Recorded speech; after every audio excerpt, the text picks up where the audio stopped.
Irmãos, quando a gente medita lá no versículo 1, e disseram os filhos dos profetas a Eliseu: eis que o lugar em que habitamos diante da tua face nos é estreito. Quando a gente estuda o significado dessa palavra estreito, essa palavra estreito ela pode entregar para nós duas conotações. A primeira conotação que eu quero dividir com a igreja, e aqui já tem uma grande revelação da parte de Deus, que a palavra estreito significa apertado. E quando a gente vai estudar o que significa o nome Eliseu, olha o que significa o nome Eliseu: meu Deus é salvação, ou Deus é salvação. Então vamos voltar lá no versículo para a gente entender o texto. Observa que quando nós desejamos habitar no lugar aonde existe salvação, esse lugar ele é o quê? Ele é estreito, ele é apertado. É uma casa aqui. Então não adianta, se a gente quer ver salvação dentro da casa, o lugar é apertado. E quando a gente olha para Eliseu, irmãos, Eliseu trazia contigo uma capa. A capa de quem? De Elias. Elias foi um homem que foi o quê? Arrebatado. Então quem quer alcançar o seu arrebatamento, não tem jeito, vai ter que ter convívio com a capa de Elias. E a capa de Elias guerreava contra os falsos profetas, porque ele guerreou contra os profetas de Baal e de Azera. A capa de Elias guerreou contra Jezabel e o teu marido Acabe. E a gente já aprendeu muita coisa sobre as obras de Jezabel e o quanto nós precisamos renunciar para não se envolver. Então não tem jeito, aonde tem a salvação, o lugar é apertado. E quando a gente olha para essa palavra apertado, olha o que está escrito em Mateus, capítulo de número 7, versículo de número 14 e número 15, olha o que diz: e porque estreita é a porta, e apertado o caminho que leva à vida, e poucos há que encontrem.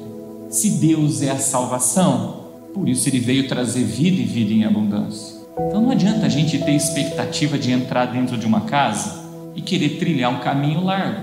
Se o caminho, se a mensagem, se a capa que é anunciada dentro daquela igreja, num combate contra os falsos profetas, um combate contra o espírito de Jezabel, um combate contra um cochear em dois pensamentos, porque Elias, ele viu que tinha um povo que cocheava em dois pensamentos.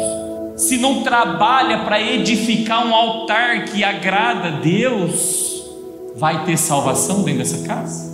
As almas serão arrebatadas dentro dessa casa? E se a gente tiver sociedade com isso, a gente vai ser arrebatado? Não tem jeito. Por isso que no versículo 15 ele vai dizer depois, olha lá: acautelai-vos, porém, dos falsos profetas, que vêm até vós como ovelhas, mas o interiormente são lobos devoradores. Então, diante da face de Eliseu, o lugar é estreito, o caminho é apertado. E essa é a primeira visão que a gente entende quando a gente medita nesse versículo. Mas a segunda, que depois nós vamos desmembrar tudo, e isso é muito importante para nós. Quando a gente estuda essa palavra estreito, essa palavra estreito também significa um lugar com pouco espaço. E quando a gente olha um lugar com pouco espaço, significa que aquele lugar já tem mais pessoas do que a capacidade dele. Então, se a gente voltar no texto que a gente estava lendo, aquele primeiro versículo, fica bem claro para nós que ele faz menção dos filhos dos profetas. E se eu olho para os filhos dos profetas, eu estou entendendo que é uma posteridade. Quer dizer que dentro desta casa habitava também os pais desses filhos. E o lugar aqui já estava ficando sem o quê? Espaço. E se o lugar estava ficando sem espaço, era necessário alargar o espaço, era necessário estender a tenda, era necessário construir um lugar cujo qual pudesse acomodar todas as pessoas que pretendiam estar numa casa onde existe o quê? Salvação. E o que me chama muita atenção, que quando eu olho para essa palavra filhos dos profetas, isso já me arremete a uma juventude. Deus me trouxe a lembrança a isso. Se eu pegar cada pai aqui, os seus filhos são mais jovens que os seus pais. E quando a gente olha para uma juventude, que triste os tempos que nós estamos vivendo. Porque olha o que está escrito em Eclesiastes capítulo 12, versículo de número 1, 2. Lembra-te também do teu Criador nos dias da tua mocidade, antes que venham os maus dias e cheguem os anos dos quais venhas a dizer: não tenho neles contentamento. Ou seja, o dia mau vem para todos. Antes que se escureçam o sol e a luz e a lua, as estrelas, e tornem a vir as nuvens depois da chuva. Cadê os jovens para fazer a obra de Deus? Irmãos, quando eu vejo filhos de profetas, quer dizer, tinha o pai e tinha o filho lá dentro. Eu olho para aquele lugar, eu vejo que é um lugar onde eu e minha casa servimos ao Senhor. Por que jovens? Olha o que está escrito em Provérbios capítulo 20, versículo 29. A glória do jovem é a sua força, e a beleza dos velhos são as cãs, o cabelo branco. Irmão, jovem tem mais vitalidade. Ora, eu passei os 40, eu já não tenho mais o mesmo vigor que eu tinha com 20. E sei que eu não vou ter com 50 o mesmo que eu tenho hoje de 40. E sei que não vou ter com 60 quando eu tenho com 50. A tendência é que a nossa força vai o quê? Diminuindo. E no dia do ápice da nossa força, a gente lembrou do nosso Criador. Por isso é muito importante nós, pais, que estamos gerando uma geração de profetas, ensinar os nossos filhos para destinarem a sua força para fazer uma grande obra para Deus. Só que eu quero aqui mostrar algumas lições que essas pessoas fizeram para poder edificar uma obra. O lugar estava apertado, já não cabia mais todo mundo dentro daquela casa. Era necessário edificar um lugar para acomodar todos. E aí começam as lições que eu e você temos que ter na nossa vida. Porque quando a gente fala de casa, a gente acha que é só edificar uma outra igreja. Não, irmãos, cada ministério que a gente edifica, a gente está edificando um lugar para acomodar mais o que? Pessoas. E quando a gente vai lá para o versículo 2, a primeira lição que eu vejo que esses filhos dos profetas nos dão, olha o primeiro verbo que ele conjuga de cá: vamos. Em outras palavras, a inspiração veio de Eliseu? Não. A primeira coisa que eu aprendo com isso é a proatividade. Quantas vezes a gente vê que é necessário expandir a obra, é necessário fundar ministérios, é necessário expandir a tenda, e a gente só espera do líder a diretriz. Não, irmãos, tem que existir em nós proatividade para fazer aquilo que apraz a Deus. Segundo, quando eu olho para esse verbo, eu aprendo algo: ninguém faz nada sozinho. Vamos, é um trabalho conjunto. Vamos, olha, estou te inspirando, vamos fazer algo. Ninguém faz nada só. A gente tem que entender algo, que nós somos um corpo. E um corpo, ele é composto por vários membros. E um corpo bem ajustado, ele consegue edificar uma grande obra para a glória de Deus. Quando eu olho essa palavra vamos, eu vejo unidade. Unidade em prol de um propósito. Irmãos, todos nós temos um papel no reino de Deus, e a gente tem que entender isso. Olha o que está escrito em Romanos, capítulo de número 12, versículo de número 4 ao 9. Olha o que diz: porque assim como em um corpo temos muitos membros, e nem todos os membros têm a mesma operação, assim nós que somos muitos, somos um só corpo em Cristo, mas individualmente somos membros uns dos outros. Olha para o teu corpo. Imagine se a perna vai para um lado, a outra perna vai para o outro. Se um braço vai para um lado, o outro vai para o outro, vai ser bem ajustado?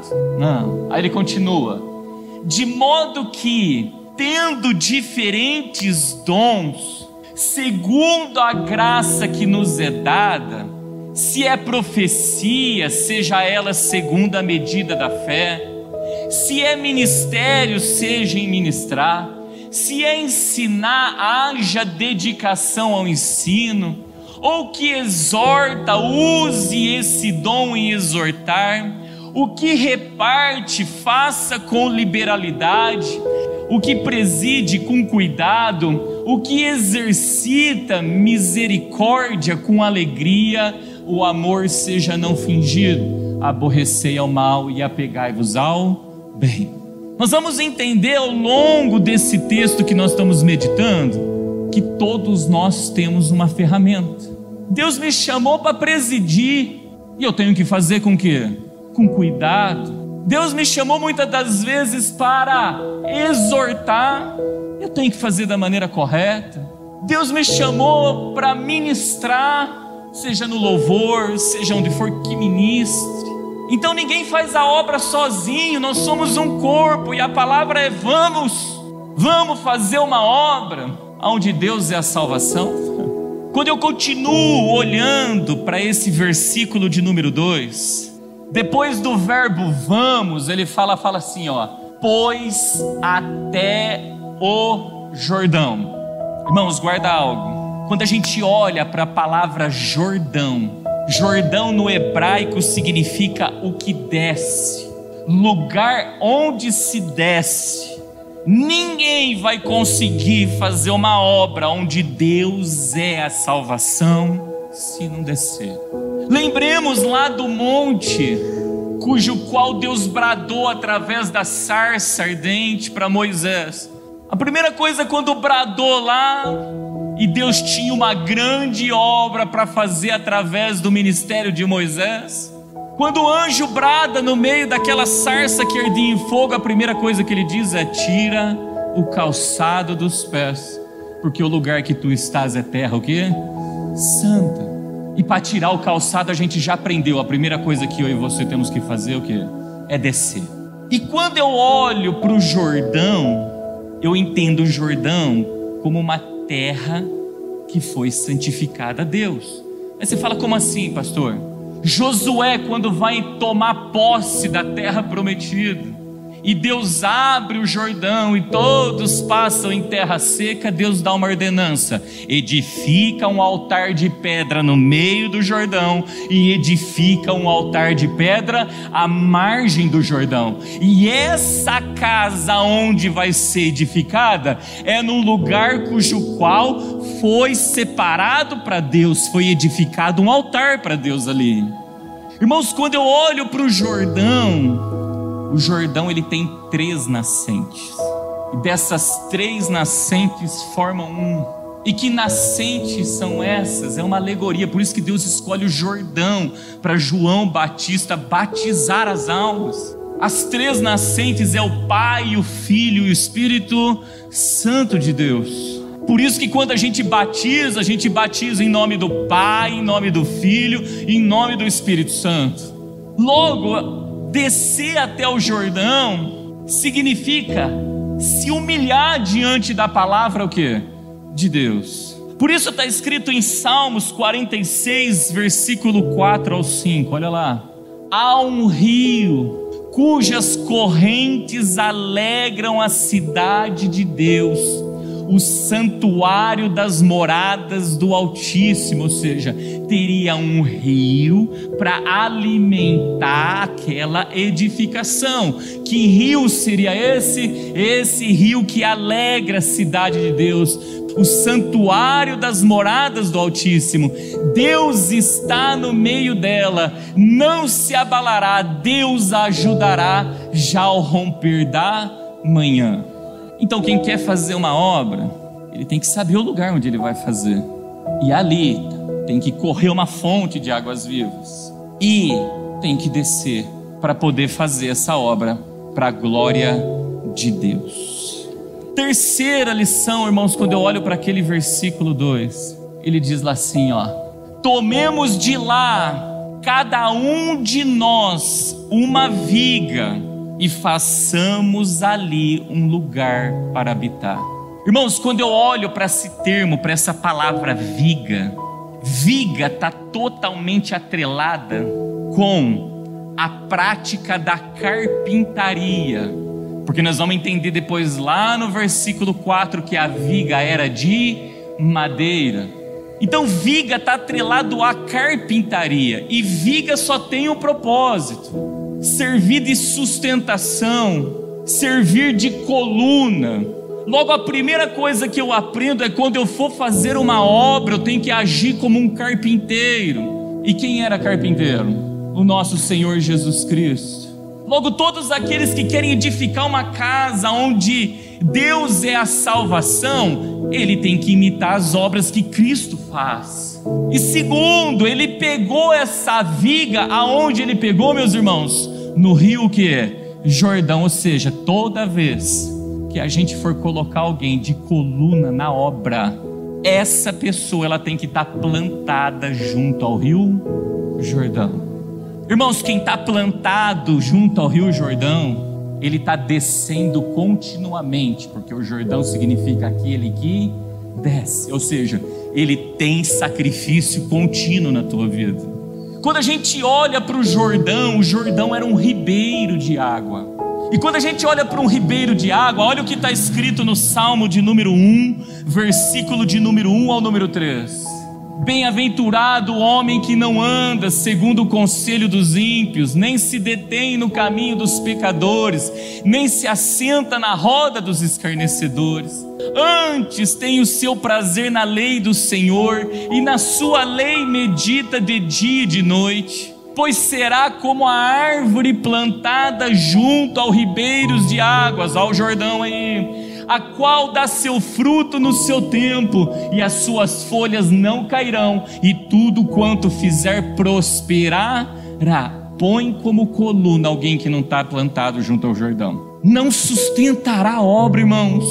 Se a gente levantar colunas para ser sustentação de um ministério, e essa vida anda segundo o conselho de ímpio, essa vida se detém em caminho de pecador, essa vida se assenta em roda de escarnecedor, como é que vai aguentar? Não, irmãos, ela tem que meditar na lei de Deus dia e noite. Observa que quem medita na lei de Deus dia e noite, está plantada junto a esse ribeiro de águas, ele tem duas coisas: ele tem folha e ele tem o que? Fruto. E o que significa folha e significa o fruto? Nós já aprendemos, olha que está escrito em Ezequiel capítulo 47, versículo de número 12. Olha lá: e junto ao rio, à sua margem, ao Jordão, de um lado e do outro nascerá toda sorte de árvore que dá fruto para se comer. Não cairá a sua folha, nem acabará o seu fruto. Nos seus meses produzirão novos frutos, porque as suas águas saem do santuário. Olha o rio que alegra a cidade de Deus. E o seu fruto servirá de comida, e a sua folha de remédio. Levanta uma coluna que não tem remédio para as almas, e uma coluna que não tem fruto para dar alimento para as almas. Então a gente tem que saber quem a gente escolhe para colocar como coluna. Eu estou vendo aqui várias colunas da igreja. Tenho me comportado dessa forma? Irmão, se a gente se manter nos meios errados, não meditar no que tem que meditar, a gente não vai conseguir sustentar aquilo que Deus quer que a gente sustenta. A gente precisa entender isso na nossa vida. E disse ele, quem que é esse ele? Eliseu. Eliseu virou e falou: vocês querem fazer uma obra dessa? Onde Deus é a salvação? Vai. Aí ele continuou no versículo 3. E disse serve-te de ires com os teus servos. E disse: eu irei. Em outras palavras, os filhos dos profetas, um deles vão até Eliseu e fala: serve-te de ir conosco? E ele respondeu: eu irei. Irmãos, quando eu olho essas duas partes, eu tiro também algumas lições preciosas para a gente conseguir edificar uma grande obra para Deus. A primeira, a Bíblia vai dizer que a comunicação é um sacrifício que agrada a Deus. Quando eu olho aqui, eu vejo a comunicação entre o líder e quem está sendo o quê? Liderado. Olha o que diz, meus amados, em Hebreus capítulo 13, versículo de número 16 e 17. E não vos esqueçais da beneficência e comunicação, porque com tais sacrifícios Deus se agrada. Olha lá. Obedecei a vossos pastores e sujeitai-vos a ele, porque velam por vossas almas, como aqueles que hão dar conta delas, para que o façam com alegria e não gemendo, porque isso não vos seria útil.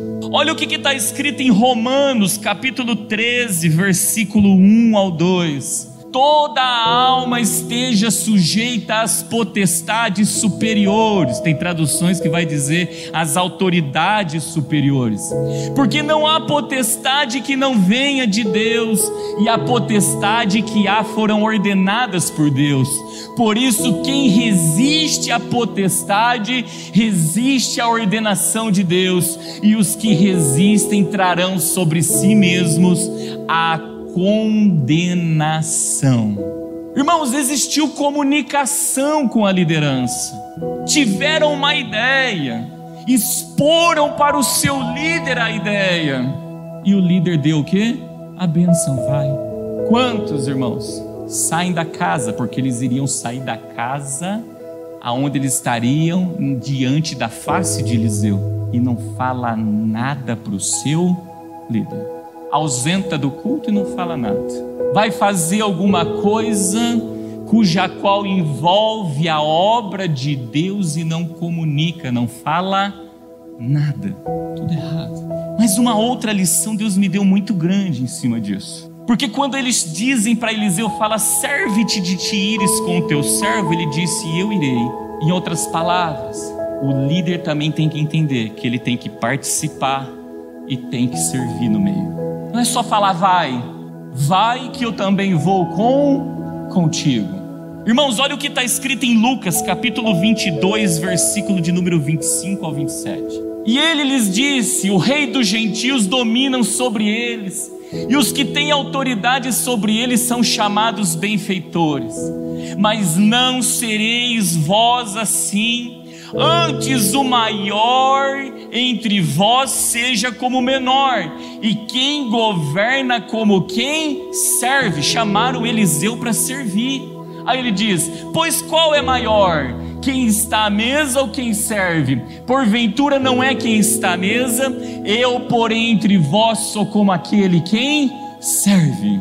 Então o líder não só manda. Quer fazer uma obra onde Deus é a salvação? O liderado tem que ser proativo, tem que propor as condições. O líder fala: vai fazer, mas também estou aqui para servir. Irmãos, eu não quero me justificar, mas eu vou dar exemplos, que isso aqui Deus sempre trabalhou no meu coração. Fundou o ministério infantil, não fundou? Está lá o meu nome escalado para participar, para estar orando pelas crianças se acontecer algum problema. Tem a escala do ministério de oração, não tem? Está lá meu nome escalado para vir interceder juntos. Os irmãos ensaiam aqui no louvor. Eu estou aos sábados aqui junto com os irmãos para ajudar a conduzir a mesa do quê? de som. Tem que vir pregar e eu estou aqui, tem que ir lá varrer lá fora, irmãos. Nós estamos indo lá, chega mais cedo no culto, tem sujeira lá na frente, vem e vai.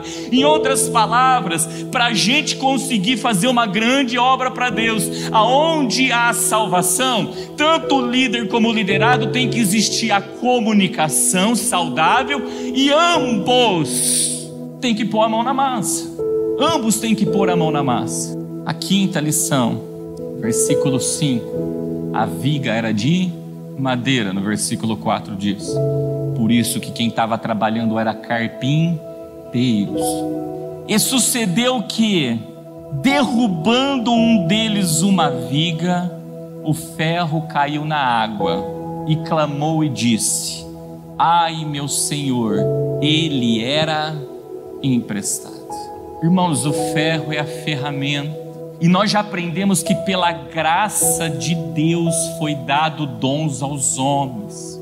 Deus entregou talentos na mão de cada um para executar o teu trabalho de carpinteiro no reino de Deus.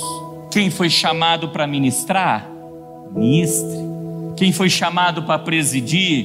Presida. E assim por diante. Todos têm uma vocação.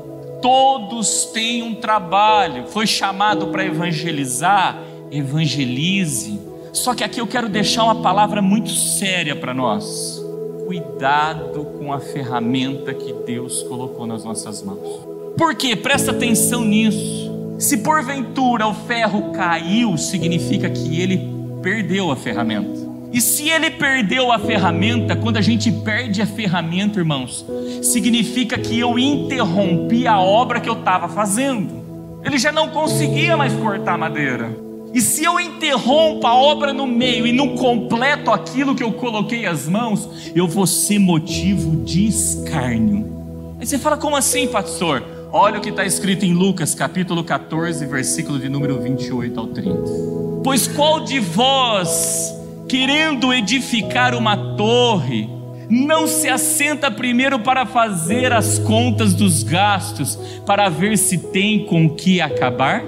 Para que não aconteça que depois de haver posto os alicerces, e não podendo acabar, todos os que a virem comecem a escarnecer dele, dizendo: este homem começou a edificar e não pôde acabar. Irmão, se aquele homem perdeu a ferramenta, como é que ele ia acabar aquilo que ele começou? Então, se a gente quer fazer uma obra para a glória de Deus, onde Deus é a salvação, a gente tem que cuidar muito bem cuidado da nossa ferramenta. Irmãos, a ferramenta é o talento que Deus me deu, que Deus te deu. Irmãos, se a gente não cuidar bem do talento, mas enterrar o talento, não completar a obra que Deus colocou nas nossas mãos, você sabe como que Deus vai chamar eu e você? De servos mau e negligentes, aos olhos de todo o mundo escarnecedor, e aos olhos de Deus servo mau e negligente. Olha o que está escrito em Mateus capítulo 25, versículo de número 14 ao 26. Porque isto é também como um homem que, partindo para fora da terra, chamou os seus servos e entregou-lhes os seus bens. E a um deu 5 talentos, e a outro 2, e a outro 1, a cada um segundo a sua capacidade, e ausentou-se logo para longe. Todos iriam cortar vigas, sem exceção. Aí continua: e tendo ele partido, o que recebera 5 talentos negociou com ele, e granjeou outros 5 talentos. Da mesma sorte, o que recebera 2, granjeou também outros 2. Mas o que recebera 1 foi e cavou na terra e escondeu o dinheiro do seu senhor. Olha esse daqui, não fez nada com o talento que ele, o quê? Recebeu. Perdeu a ferramenta. E muito tempo depois veio o senhor daqueles servos e fez conta com eles. Deus vai querer o fruto precioso da nossa mão. Então aproximou-se o que recebera 5 talentos, ele trouxe outros 5 talentos, dizendo: Senhor, entregaste-me 5 talentos, eis aqui outros 5 talentos que granjeei com eles. E o seu senhor lhe disse: bem está, servo bom e fiel, sobre o pouco foi fiel, sobre o muito te colocarei, entra no gozo do teu senhor.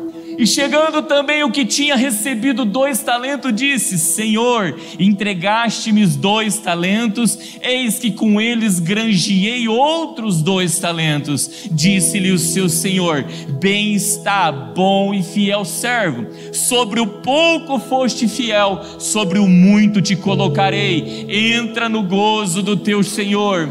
Mas chegando também o que recebera 1 talento, disse: Senhor, eu conhecia-te, que és um homem duro, que ceifas aonde não semeastes, e ajunta onde não espalhastes, e atemorizando escondi na terra o teu talento, aqui tens o que é teu. Respondendo, porém, o seu senhor disse-lhe: mau e negligente servos, sabias que ceifo onde não semeei, e ajunto onde não espalhei.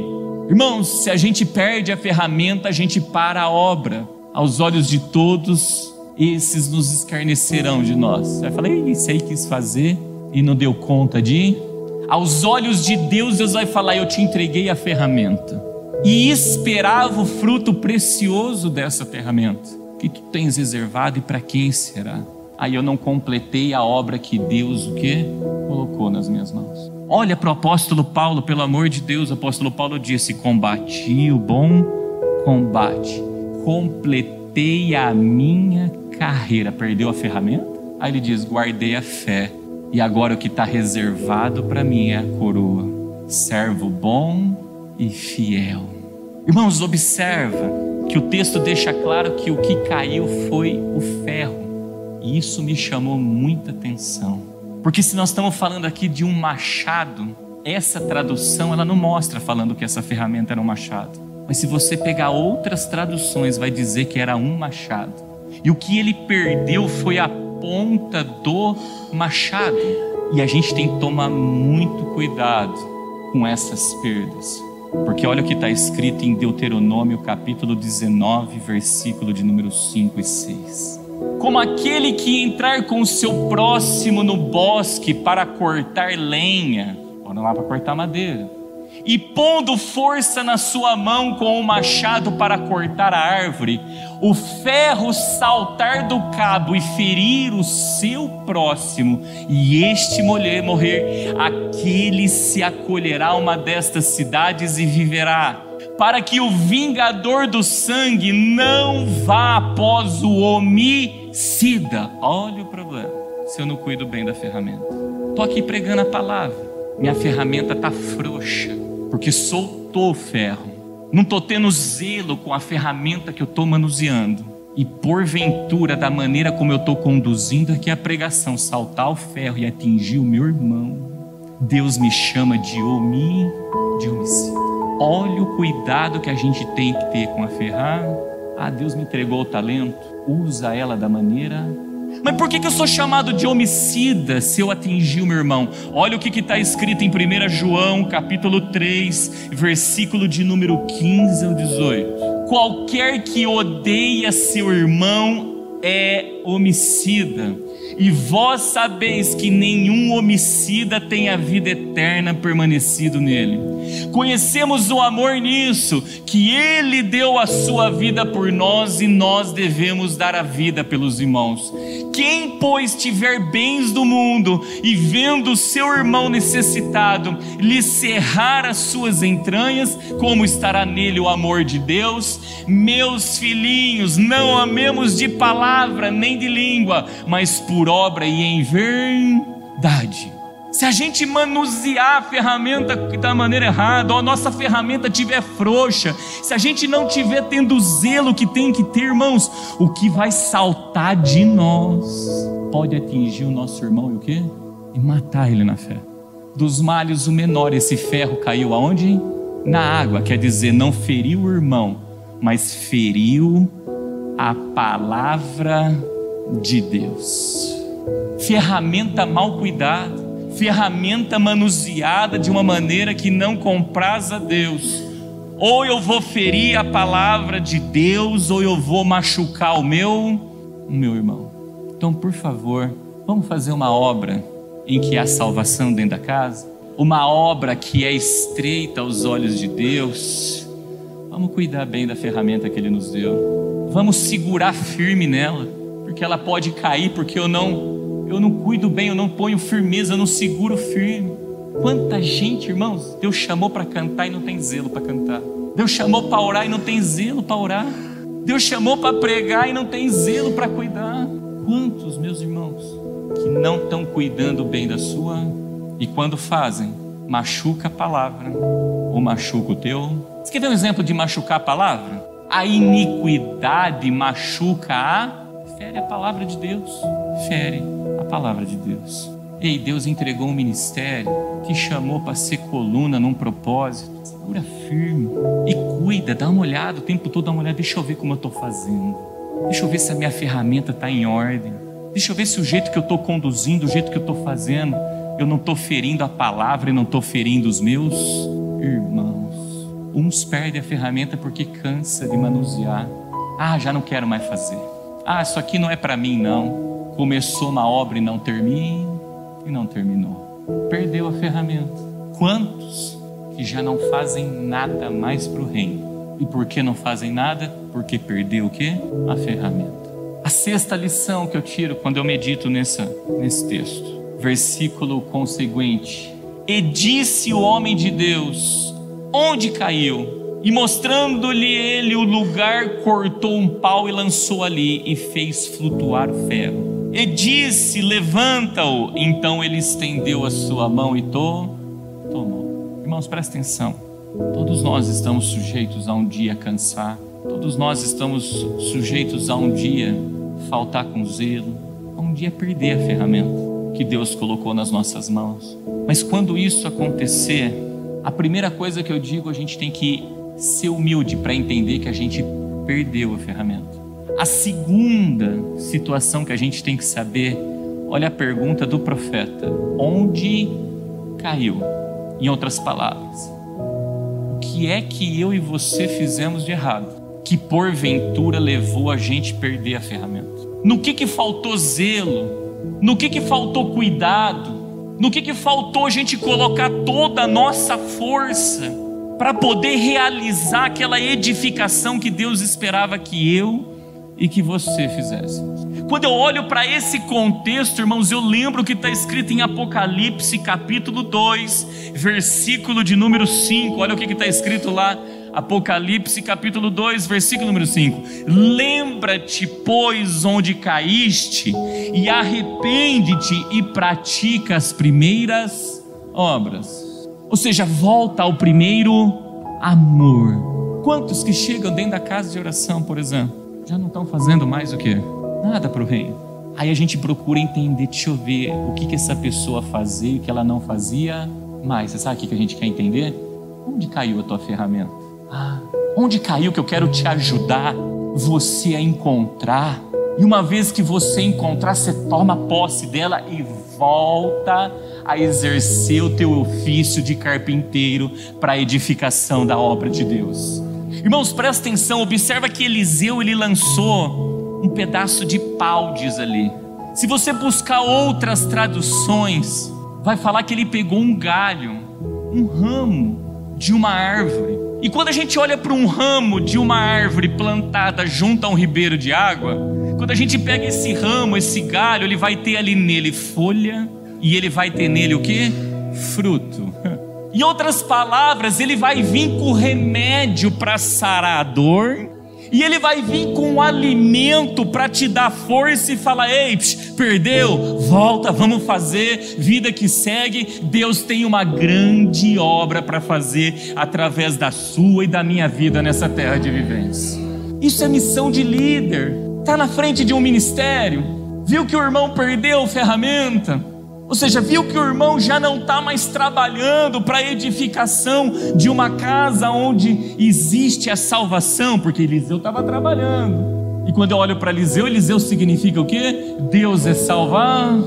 Ajuda esse irmão, ajuda esse a encontrar a sua o quê?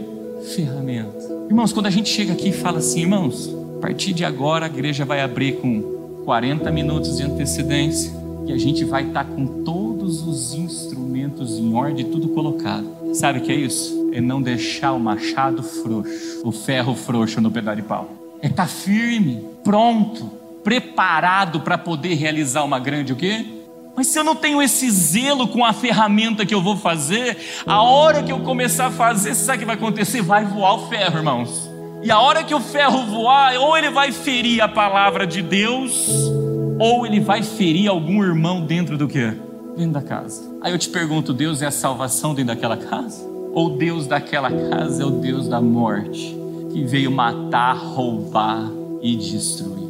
Então por que Deus colocou esse propósito nas nossas mãos, irmão? Primeiro, Ele quer estender, alargar a tenda. Para Ele alargar a tenda é necessário edificar estruturas. Na edificação dessas estruturas, primeiro, ninguém faz a obra sozinha, vamos. Segundo, não espera apenas o líder trazer a inspiração. Deus deu inspiração para os filhos dos profetas. Deus te deu uma inspiração, traga. Terceiro, quando trouxer a inspiração, nós vamos ter que descer, que foi lá no Jordão. Quarto, nós vamos ter que buscar colunas que edificam na lei, que meditam na lei de Deus dia e noite. Colunas para estar ajudando a sustentar esse trabalho.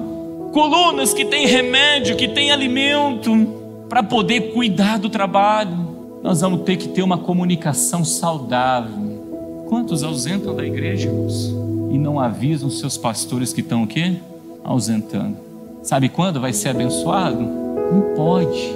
É um sacrifício que agrada. Quinto, vamos cuidar da ferramenta da maneira certa.